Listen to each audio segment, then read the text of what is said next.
الانبیاء والمرسلین اما بعد فاعوذ باللہ من الشیطان الرجیم بسم اللہ الرحمن الرحیم۔ سورہ نور کی تفسیر چل رہی تھی اور تقریباً 53 آیات کی تفسیر ہو چکی تھی۔ 53ویں آیت جو ابھی کل چل رہی تھی، اس میں اللہ تبارک و تعالی نے منافقین کی ایک باطنی خباثت کو ظاہر فرمایا کہ یہ سمجھتے تھے کہ معاذ اللہ ہم اپنے ظاہری برتاؤ سے، ظاہری قسموں سے نبی کو دھوکہ دے دیں گے اور یہ ہمیں اسلام کے سلسلے میں مخلص سمجھیں گے۔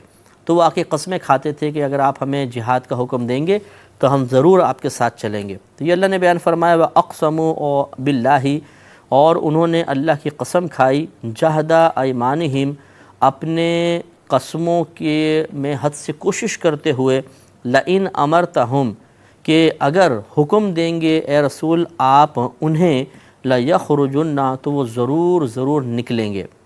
قل، اے حبیب کریم صلی اللہ علیہ وسلم آپ ارشاد فرما دیجئے، لا تقسموا، تم قسمیں نہ کھاؤ، یعنی جھوٹی قسمیں نہ کھاؤ، طاعۃ معروفۃ، اطاعت معروفہ ہے، یعنی جو مشہور ہے اطاعت، مطلب کہنے کا یہ ہے کہ جس طریقے سے شریعت تقاضا کرتی ہے ویسی اطاعت چاہیے، تمہارے زبانی دعووں کا کوئی اعتبار نہیں ہے۔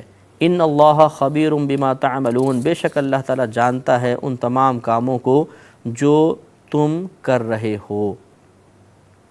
قل، آپ فرما دیجئے، اطیعوا اللہ و اطیعوا الرسول، تم اطاعت کرو اللہ تبارک و تعالیٰ کی اور اطاعت کرو رسول کی۔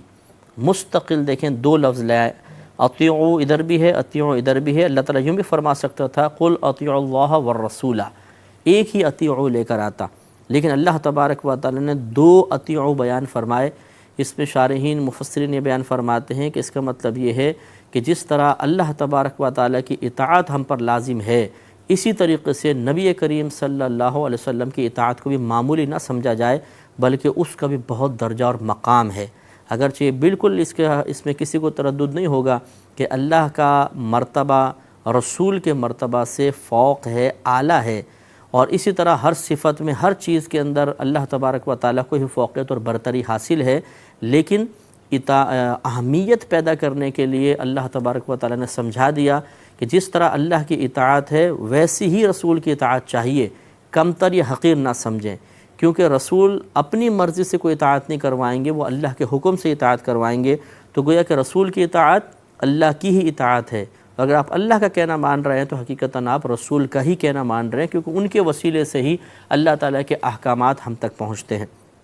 تو فرمایا قل، آپ فرما دیجئے اطیعوا اللہ و اطیعوا الرسول، تم اللہ تبارک و تعالیٰ کی اطاعت کرو اور رسول کی اطاعت کرو۔ فَإِن تَوَلَّوْا، پھر اگر تم منہ پھیرو گے، فَإِنَّمَا عَلَيْهِ مَا حُمِّلَ، تو محض نبی پر تو وہی ہے کہ جس کا اسے مکلف بنایا گیا تھا، یعنی نبی کو کس چیز کا مکلف بنایا گیا؟ احکامات بیان کرو، تبلیغ کرو، لوگوں تک اللہ تبارک و تعالیٰ کی باتیں پہنچا دو۔ تو محض نبی پر تو وہ ہے کہ جس کا اس سے مکلف بنایا گیا، جس سے جو چیز اس پر لازم کی گئی، وَعَلَيْكُمْ مَا حُمِّلْتُمْ، اور تم پر وہ ہے جس کا تمہیں مکلف بنایا گیا، اور وہ ہے اطاعت، وہ ہے کہنا ماننا، فرما برداری کرنا۔ جس طریقے سے اللہ تبارک و تعالیٰ نے اعمال کی ادائیگی کا حکم دیا، انہیں ان کی مکمل شرائط کے ساتھ ادا کرنا۔ تو معلوم یہ ہوا کہ اگر تم اللہ تعالیٰ اور اس کے رسول کی اطاعت نہیں کرو گے تو رسول تو بری ذمہ ہے، اس لیے کہ اس نے تو اپنا کام کر دیا، جو اس پہ لازم کیا گیا تھا وہ اس نے کام کر دکھایا، اور اگر تم نہیں کر رہے ہو تو تم پر جو چیز لازم کی گئی تھی تم نے وہ پوری نہیں کی، تو لائق سزا اب نبی نہیں ہے بلکہ تم ہو۔ نبی کا کوئی قصور نہیں ہے، قصوروار تم ہو، نبی کی آخرت میں کوئی گرفت نہیں ہے، تم ہی پکڑے جاؤ گے۔ وَإِن تُطِيعُوهُ، اور اگر تم رسول کی اطاعت کرو گے، تہتدوا، تو ہدایت پا جاؤ گے، راہ پا جاؤ گے۔ تو نبی کا کہنا مانو، نبی کی اطاعت کرنے میں، نبی کا حکم ماننے میں ہی ہدایت پوشیدہ ہے۔ پھر میں وہی عرض کروں گا اپنے بھائیوں سے، بہنوں سے، ہمارے تمام دیکھنے والوں سے گزارش کروں گا کہ اللہ تعالیٰ اور اس کے رسول کی اطاعت کو چھوڑ کر پھر ہم یہ سمجھیں کہ ہم ہدایت کا راستہ پا جائیں گے، ایسا کبھی نہیں ہو سکتا۔ اللہ کا کہنا مانیں اور رسول کا کہنا مانیں تو انشاءاللہ ضرور یہ اطاعت رب اور اطاعت رسول ہمیں صراط مستقیم پر لے کر جائے گی اور ہمارا آخری ٹھکانہ جنت ہوگا۔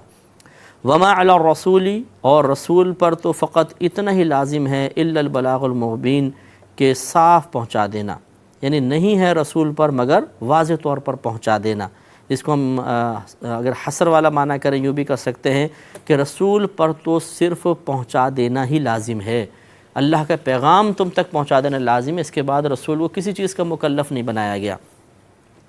تو اس سے یہ چند جو ہم نے پیچھے باتیں پڑھی اس سے تھوڑا سا ہمیں غور کرنا ہوگا۔ ایک بات تو یہ کہ منافقین نبی کریم صلی اللہ علیہ وسلم کے پاس آ کر آپ کو دھوکہ دینے کی کوشش کرتے تھے، ان کا ظاہر کچھ تھا، باطن کچھ، باطن میں جہاد کو ناپسند کر رہے ہیں اور ظاہر میں یہ تمنا کہ رسول اللہ آپ ہمیں حکم دیں ہم آپ کے ساتھ جہاد کریں گے، یہ ایک طرح کا دھوکہ دینا ہے۔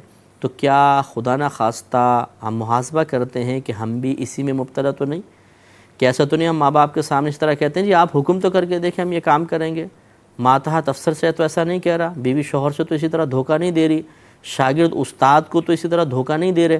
یہ ہوتا ہے کہ بظاہر ہم بالکل کسی کے سامنے بڑی ہمدردی کا، وفاداری کا اور مخلص ہونے کا اظہار کر رہے ہوتے ہیں اور دل کے اندر برا بھلا کہہ رہے ہوتے ہیں، زبان سے کچھ اور دل سے کچھ۔ تو یہ منافقین کی عادت تھی، اس سے ہمیں بچنا چاہیے۔ اور دوسرا، اللہ اور اس کے رسول کی اطاعت لازم کرنی چاہیے، اور پھر وہی بات عرض کروں گا کہ اطاعت کے لیے علم چاہیے۔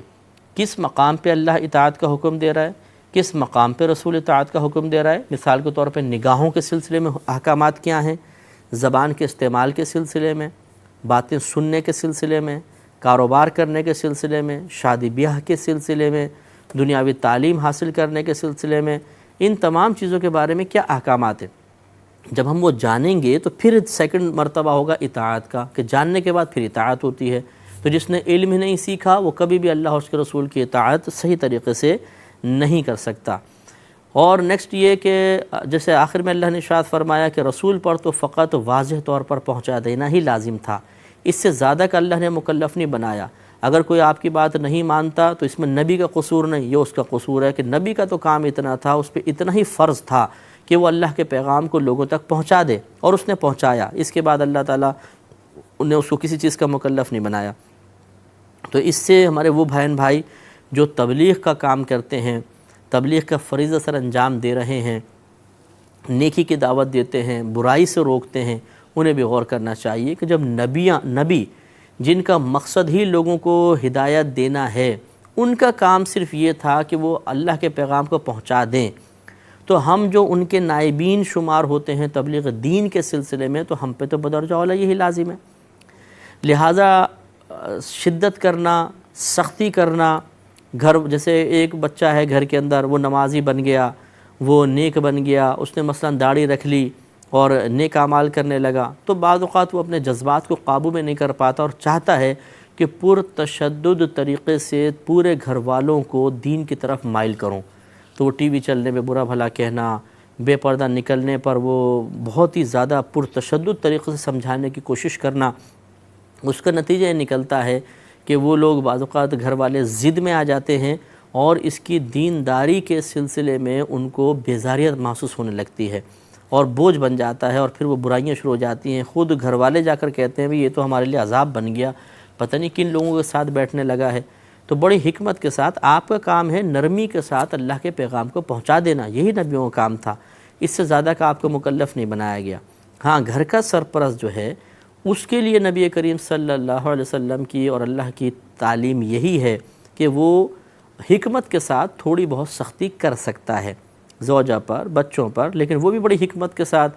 اگر وہ بھی مطلب خلاف حکمت طریقے سے سمجھانے کی کوشش کرے گا تو گھر والے اس سے بھی بیزار ہو جائیں گے، اور پھر اطاعت تو دور کی بات، گھر میں میدان جنگ بن جائے گا۔ اس لیے بڑی حکمت کے ساتھ ہمیں یہ کام کرنا چاہیے۔ دوسرا مسئلہ یہاں پر یہ ہے کہ ہمارے وہ بہن بھائی بھی اس کو ذرا غور سے دیکھیں کہ جو بعض اوقات علماء اسلام پر طعنہ زنی کرتے ہیں اور وہ کہتے ہیں تو خالی بیٹھ کے باتیں کر رہے ہیں، ان کو آگے بڑھ کے کچھ کرنا چاہیے، اتنی برائی عام ہو رہی ہے، یہ ہو رہا ہے، وہ ہو رہا ہے۔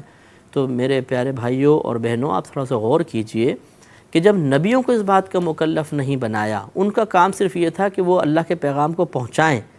ہاں، جہاں اللہ نے حکم دیا وہاں پہ تلوار بھی آپ نے اٹھائی ہے، جہاں پہ حکم دیا وہاں پر حدود بھی نافذ فرمائی ہیں، ایک حاکم اسلام ہونے کی حیثیت سے وہ ایک الگ مسئلہ ہے۔ لیکن اللہ تعالیٰ اور اللہ تعالیٰ کا حکم نبیوں کا یہی تھا کہ آپ بس پیغام پہنچائیں، پھر جہاں اللہ کی طرف سے سختی کا حکم ہے وہاں سختی ہے، ورنہ نہیں۔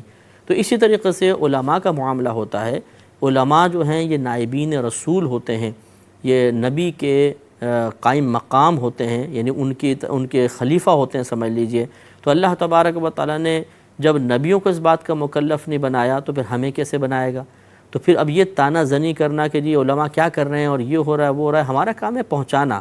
ہم کوشش کر رہے ہیں، ہم بات پہنچاتے ہیں، سمجھاتے ہیں پیار سے، محبت سے. پھر ہزارہا اس میں حکمتیں پوشیدہ ہوتی ہیں. ہمیں معلوم ہوتا ہے کہ ہر مقام پہ اور اس نازک دور میں پرتشدد طریقے سے سخت الفاظ کے ذریعے اگر تبلیغ کی جائے گی تو لوگ آپ کو سننا ہی چھوڑ دیں گے، لوگ آپ سے متنفر ہو جائیں گے. اب لوگ بھاری بھاری الفاظ کے متحمل نہیں ہو سکتے، مزاج نازک ہو چکا ہے. اب ہر چیز میں یہ حرام ہے، تم کافر ہو گئے ہو، تم مشرک ہو گئے ہو، اس طرح بڑے بڑے الفاظ ادا کریں گے تو لوگ آپ کو سننا چھوڑ دیں گے. تو حکمت کے ساتھ پیغام پہنچانا یہ علماء پر لازم ہے، وہ کام کرتے ہیں. تو اس لیے ان پر تانا زنی بالکل مناسب نہیں ہے. قرآن ہمیں یہی سکھاتا ہے.